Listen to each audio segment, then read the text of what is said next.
What I've shown you just before are some photographs, all of them including chips. They have been taken from a restaurant or from a takeaway, and there's only one that I made at home, and that one is the chips in the little cones. Now, as I told you before, this recipe first came to my attention about 10 years ago, and now I'm showing it to you and hopefully a large audience. The whole purpose of it is that instead of having a faff and a mess, you're going to have the easiest ever experience. All you need to do is to cut up some potatoes, and the only other ingredient is oil and a little bit of salt to put on top.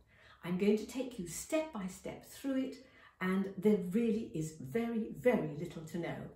I would say that this is probably the simplest recipe I have ever put up, and I'm hoping that it will have the most effect. You may know that I've been doing videos for many years, and what I'm trying to do is to reach the magic number of 10,000 views.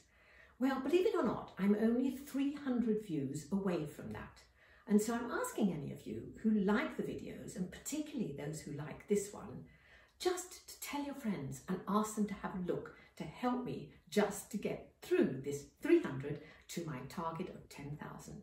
So please do subscribe, tell your friends, and I hope you have a really nice time with your homemade chips.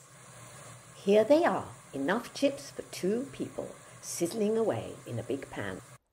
To begin, you need 500 ml or half a litre of natural pure sunflower oil and 2 large potatoes. And useful thing is also a draining spoon. To make the raw chips, cut the potatoes downwards into slices and then turn them on their side and slice them again, and they'll become chip-shaped. You may notice that I've used 2 kinds of potatoes here, one whiter and one more yellow, but the important thing to notice is that they've become quite wet. And so what you need to do next is to dry them by putting a paper towel over them and pressing it down to absorb some of the moisture. Now for the secret, the cold oil.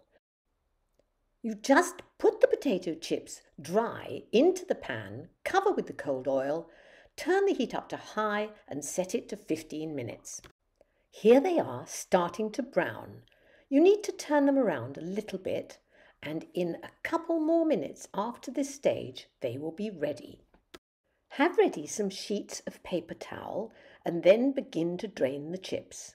Now you must be ready to eat them. They're hot and crisp and truly great. I keep all kinds of things in my freezer, so I happen to have a piece of leftover crispy fried fish to go with them. If you don't, just eat the chips on your own. You and a friend. It's a really nice treat. One last thing to tell you.